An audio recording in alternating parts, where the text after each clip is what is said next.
So I wrote a book.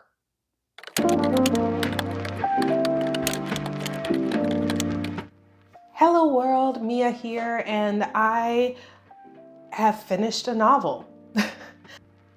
At the time of this recording, it is Halloween, October 31st, 2023, and NaNoWriMo starts tomorrow. And I realized about 4 or 5 days ago that I had less than 50,000 words left to write on my manuscript. And so jokingly, I thought, what would happen if I were to just finish it? I had about 30,000 to 40,000 words left to write, and I thought, okay, maybe I could just finish it because horrible thought, but this is how my brain works. I didn't want to break the rules already out the gate. So I knew that I wanted to start book 2 for NaNoWriMo. I didn't want to have to finish up this book and then have to start another project in the middle of NaNoWriMo. It just made my brain itchy. So the result is I wrote a book. I have a lot of emotions right now about writing this book. Finishing a novel is something that I've always dreamt of doing. It was something that I always knew that I should have done. I've always known that I should have been a fiction writer, that I, in my truest form, am best when I am creating stories, creating characters, creating worlds. And for a lot of reasons, I avoided it. And maybe I'll get into some of those reasons in another video, but it won't be this video. I'm so proud of me. I'm so proud of me. So here's what happened to make it possible for me to write what ended up being 27,000 and some change. I'll put the number up somewhere. 27,000-ish words in 4 days. No, actually in 3 days. So 27,000 words in 3 days. And what made it possible was, 1, my completely unhinged outlining process. So I use the Romancing the Beat framework for writing romance, and which is also based off of the Save the Cat Writes the Novel framework. And I had a while ago outlined chapter by chapter, a pretty detailed summary of what happened in each chapter. Now that's to say, I consider myself to be a plonster. So I am a pretty thorough plotter, meaning I know all of the beats that need to happen. But as I got into the manuscript and kind of throughout this whole process, I would allow myself space to deviate from the outline.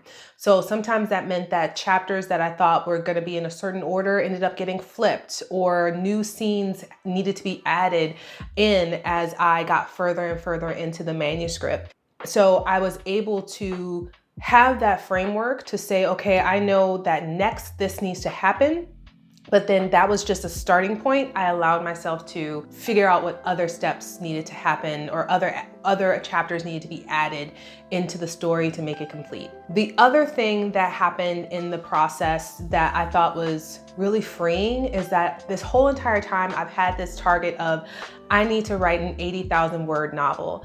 And when I got to chapter 25 or so of my 27 chapter book, I realized that it was less about hitting 80,000 words and more so about, is this story, is this book complete? Is the story, the arc that I wanted to tell, complete within whatever word count it was? And so this book ended up being about 67,000 words. I think it was like 66,645 or something like that words. And so I allowed myself to say, it doesn't matter if I don't get to 80,000, but it is really amazing if I get to the end.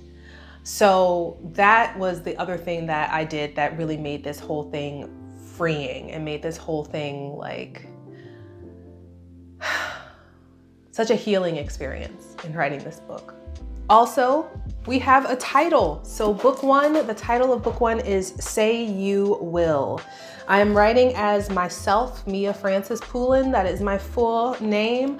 And that is what I'm writing under. I've gone back and forth on whether or not I wanted to use a pen name, or if I wanted to use my real name, if I wanted to just use my maiden name, if I wanted to use my first initials, and what I went around and around and around, and ultimately I decided I'm gonna write it as Mia Frances Poulin because that's who I am, and I have no shame in my game in what I write and who I am. Book two is going to be called Swear You Won't. So we have Say You Will, book one, Swear You Won't, book two, which is the final book in Winter and Hunter's story. So the other thing that happened was I ended up changing the name of my main character.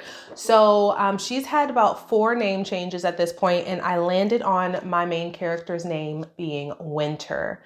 So Winter and Hunter are the main characters in this story. And there was a lot of twists and turns that popped up that I was just like, oh, that's what's gonna happen? I'm so excited for this book and to get into book two. What are my plans for Nano? So my plans for NaNoWriMo are to complete book 2 of this series. I think I can do it. I'm pretty sure I can do it. So I'm estimating this book was about 66,000, 67,000 words. I'm guessing that book 2 is gonna be just as long, if not a little bit longer. But my average throughout this process, my average over the last 3 days has been to write about 10,000 words a day. That is not a sustainable amount of words to write in a day. But what that proves to me is that I can write, which I knew, I can write a good number of words in a single day and it'd be okay. I wasn't writing all day, all night. I actually was pretty organized with how I wrote. So it ended up being Friday, Saturday, and Sunday that I wrote, which actually are the worst days for me because I have the least amount of help. Also, I helped my mom move in the middle of that process. And it just was, I was really, really busy that weekend. But what I did is I had structure. So my littlest baby goes to sleep at 9 a.m. and at 1 p.m. And she goes down for the night at about 8 o'clock, 7:30, 8 o'clock at night. And so my other 2 kiddos, my middle kid who's 5, he was sitting right next to me for most of the days, which was cute and also interesting because he's learning how to read. And so imagine my nervousness when I'm writing like maybe a little bit steamier scenes and he just goes, "That's the word the. I see my, that word is like." "What's that word, mommy?" And then just kind of like push him off that way. And then my eldest son, who's 8, he is at that point where he doesn't really want to hang out with mom that much, which is very sad, but I worked that to my advantage over this past weekend. Also, it was raining, so all the kids just wanted to be inside, play their games, read their books, do their own thing. So I would write in sprints.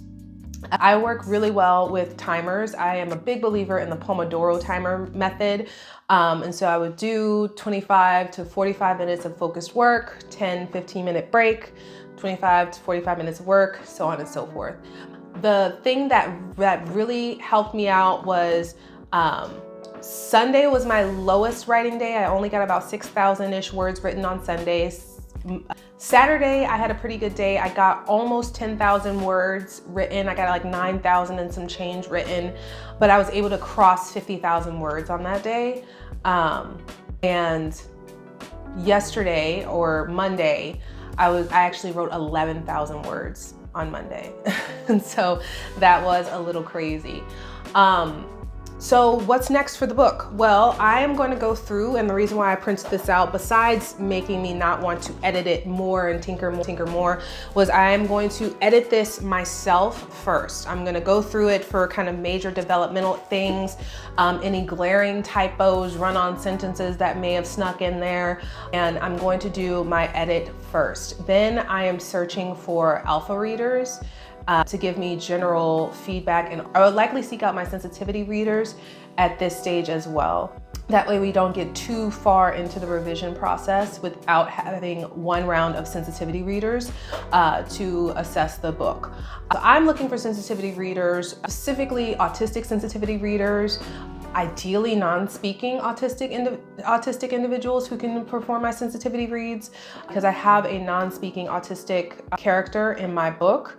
And I'm also looking for other people of color to read the book as well. Even though I am Black, I want to make sure that I'm not somehow putting in any implicit biases or anything like that in the novel as well. I don't believe that I did, but you never know.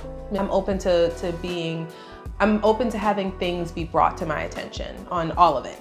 So that is what comes up next. And then from there, I haven't decided if I'm gonna go try to query this book or if I am going to just self-publish it myself. I don't really know. I don't know what I'm gonna do with this book. I know that it will be out in the world in some kind of way in 2024, likely the first quarter or second quarter of 2024, but I am excited. All right, that's all I got for you today. Thank you for watching this vlog. This is a momentous day in my life, in my career, and I'm so excited I got to chronicle it. And I'm excited to get through Nano because I'm gonna have this duet finished by December 1st. Oh my God, this is a lot of pages. All right, guys, see you later.